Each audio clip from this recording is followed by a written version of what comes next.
A 1965 Washington quarter. Now, as we all know, in 1964, that was the last year that they produced the 90% silver quarter. 1965, those quarters were not supposed to be silver. This quarter was actually struck on a silver planchet. So this quarter here that we're looking at is actually silver. Now, one way to tell is just to weigh the quarter. So a silver quarter will weigh around the range of 6.25 grams.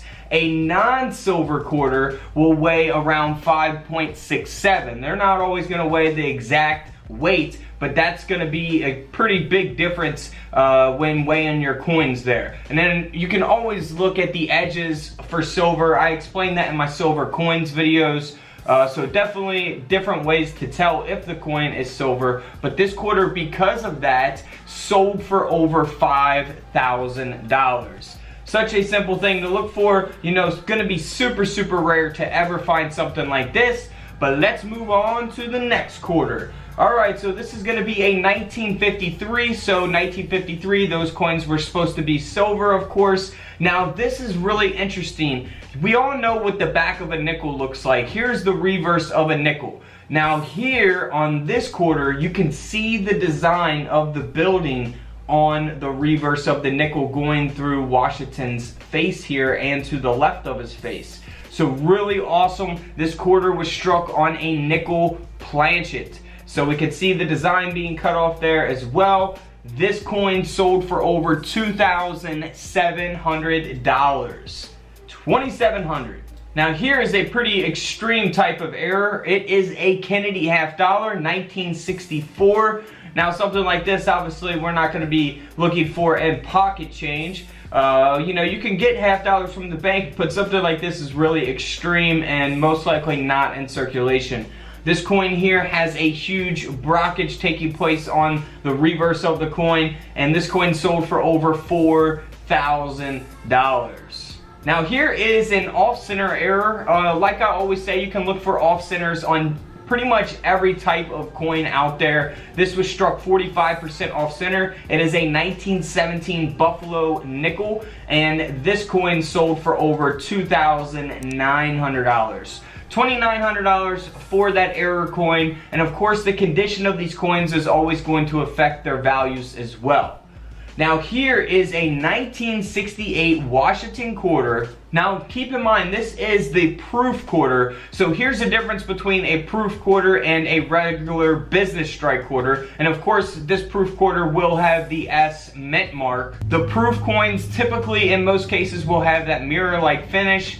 Very noticeable and easy to distinguish from the regular business strike coins that we typically see in our pocket change, you know, every day. So this coin has what is called a double die reverse, a DDR for short. And here's an example of that doubling taking place on the lettering of the coin. So always look for that. You can do that with your USB coin microscopes. I have those microscopes available on couchcollectibles.com. Link is always below every single video in the description.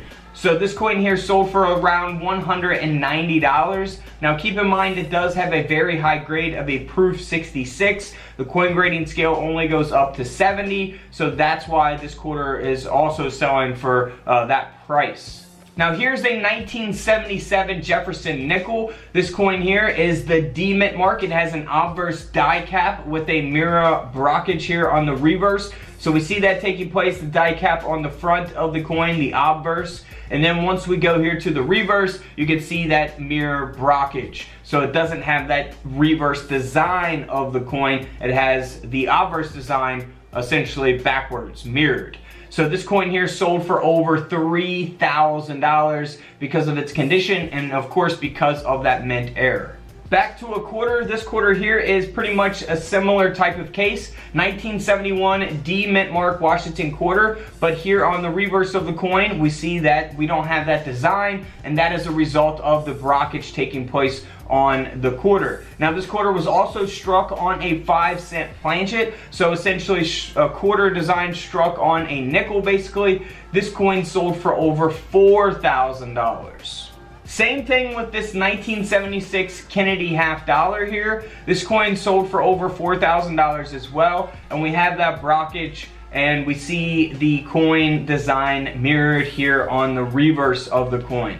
Keep in mind that mint state 64 grade, of course, is always going to matter as well. If the coin is in really, really rough condition, it's not going to sell for $4,000, but something like this will still always sell because of it being such an awesome, unique type of error. Here is a 1976, well, what was supposed to be a 1976 Bicentennial Quarter. However, you see that the whole design is not on the planchet, the coin planchet. So this quarter was actually struck on a 1976 dime. We actually see the design from the dime. You see the outline of Roosevelt's head. You see the lettering of the coin, the date 1976 there. And then we see that here on the reverse as well, on the Bicentennial Quarter design, and we also see parts of the Roosevelt Dime design there. So this coin here sold for over $6,000 as a result of that error. Now here is another, well, it was supposed to be a Bicentennial Quarter from 1976. However, it was struck on a Philippine coin planchet. So here's what that Philippine coin actually looks like. So basically the quarter design was struck on what was supposed to be this coin ultimately. So this quarter did sell for over $3,000 as a result of that mint error. Now here is a 1976 S-Mint mark. This is the silver version of the Eisenhower dollar, and we got a triple strike taking place. It's broad struck as well. Pretty noticeable type of error. Of course, we're not looking for stuff like this in pocket change, but it is a pretty awesome error coin. This coin sold for around $7,000. Now here is the same case as essentially the 1965 coin that we looked at. Now you would never really know looking at it, but it is a little bit different case than the 1965. Now this coin is a 1977 D-Mint mark. Looks like a regular quarter, you know, you wouldn't even think anything of it. Now it wasn't struck on a 90% silver planchet, it was actually struck on a 40% silver planchet. And that is because in 1976, for the Bicentennial Quarter, they did produce silver versions of those coins. So there's a silver Bicentennial Quarter and a non-silver. So this is going to be struck on a 1976 Bicentennial silver, 40% silver planchet. So that is, you know, really, really unique, awesome type of error. This coin almost sold for $5,000. Here's a 1979 Susan B. Anthony dollar coin. Now this coin has been multi-struck, broad struck. It is the proof version of this coin, so it's not the regular 1979. It is the S-Mint mark proof coin. And this coin, because of the mint error and the grade, sold for over $4,800. Again, nearly a $5,000 coin. Now here's a coin that isn't as valuable as the others, but it's still pretty cool. It was struck on an underweight planchet, so it only weighs 4.15 grams. And this Jefferson Nickel sold for around 65 bucks. So, you know, not too bad for a Jefferson Nickel from 1981. Now here is a type of error that, you know, again, has taken place on many different types of coins out there. It is a multi-struck error taking place on the 1993 Kennedy half-dollar coin. And this coin was graded at a mint state 65. And again, this coin sold for over $2,500. 2,500 buckaroos.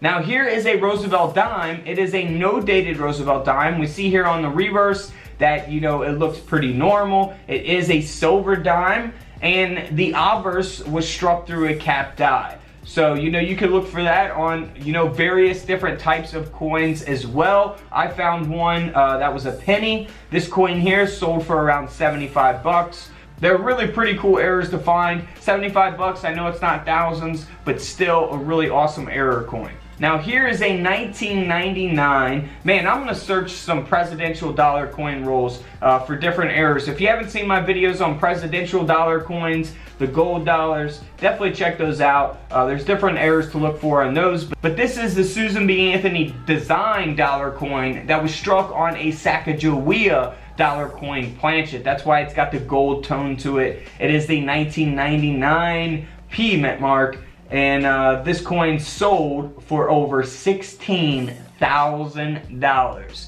$16,000. Could you imagine finding something like that? Now here is a 1910. This is a V nickel, so pretty cool Liberty head nickel. 1910. It's been double struck in collar. Pretty noticeable. The error speaks for itself. You can see the double strike taking place.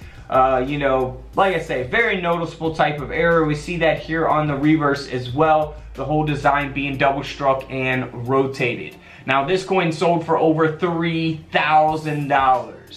Here is a coin that's got two different types of errors. It's an 1892 Indian head penny, and this coin sold for over $3,000. It's been struck 10% off center, and it also has a full brockage on the front of the coin, the obverse of the coin. So we don't see the design of the Indian head penny. Instead, we see two obverse designs, one mirrored from that brockage. Now this coin here, like I say, $3,000. And then here's an 1896 Indian head penny. It has been triple struck, and the third strike being 60% off center, and the first and second strike being double struck in collar. Now this is pretty cool here, man.